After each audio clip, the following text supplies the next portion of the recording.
Alors, une fois de plus, ça me fait tellement plaisir de pouvoir m'adresser à vous à l'approche du temps des fêtes et de la grande fête de Noël, où on souligne une fois de plus à quel point notre humanité a été honorée d'accueillir le Sauveur du monde à son sein. Et lorsqu'on regarde attentivement l'histoire, tout au long de ces millénaires, les chrétiens et chrétiennes ont voulu, d'une façon exceptionnelle, souligner la naissance du Sauveur au sein de notre humanité. Nous aussi, dans la belle région de la Gaspésie et des îles de la Madeleine, nous ne manquerons pas, nous aussi, dans quelques jours, quelques semaines, à célébrer cette grande et bonne nouvelle de la naissance du Sauveur. On le fait en chantant, on le fait en partageant des vœux, on le fait en se rassemblant dans nos familles, entre amis, pour faire grandir la fraternité entre nous. C'est d'ailleurs pour moi, comme évêque de la Gaspésie et des îles de la Madeleine, une grande préoccupation que j'ai, de s'assurer que nous puissions ensemble former communauté, une communauté fraternelle, une communauté de foi qui met en pratique cet évangile, qui sont autant de perles précieuses que nous sommes appelés à intégrer dans le quotidien de nos vies. Noël, c'est un appel aussi à se réconcilier les uns avec les autres. Noël, c'est une occasion, comme dit le chant d'ailleurs, Noël, c'est l'amour. C'est une occasion d'exprimer à ceux qui nous sont chers des vœux de bonheur, des vœux de santé, des vœux d'amitié.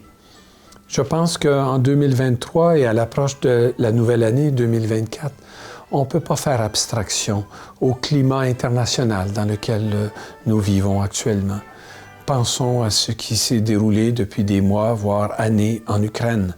Pensons à ce conflit qui actuellement sévit dans le lieu même de la naissance de notre Sauveur en Israël, avec la bande de Gaza. Ça nous attriste de voir qu'on n'a pas trouvé moyen, par la voie du dialogue, par la voie de la négociation, par la voie de la compréhension mutuelle des intérêts et des besoins des uns et des autres, à trouver un chemin davantage pacifique pour résoudre nos conflits. Je pense qu'à l'approche de Noël, nous avons tout avantage à confier à notre Sauveur ces peuples meurtris par la violence, ces nombreuses familles, ces milliers de personnes qui doivent subir les contre-coups de ces guerres qui, je pense, ne devraient jamais exister, mais force de reconnaître que notre humanité, parfois, emprunte ce chemin, malheureusement. Et à l'approche de la grande fête de Noël, comment oublier le rôle important de la Vierge Marie, qui a dit oui au Seigneur, qui a accepté cette mission unique de donner naissance à notre Sauveur. Le 1er janvier, en 2024, l'Église nous invite d'ailleurs à confier la nouvelle année à la Vierge Marie. Je pense que, d'une façon toute spéciale, j'aimerais vous proposer de ne pas oublier de confier notre monde, notre humanité, notre Église à la Vierge Marie. Elle qui a dit oui à ce plan divin dans sa vie et qui a fait en sorte que nous avons pu véritablement accueillir le Sauveur dans notre monde. Vous savez, au mois d'octobre, j'ai publié ma première lettre pastorale comme évêque de Gaspé et des îles de la Madeleine. Et j'ai intitulé cette lettre pastorale « Empruntons des chemins ensemble ». Emprunter des chemins d'abord et avant tout marqués par la fraternité, par la solidarité, par la foi aussi partagée à travers la méditation de la parole de Dieu, à travers des échanges entre nous pour mieux cerner les besoins de nos communautés et de s'efforcer d'y répondre.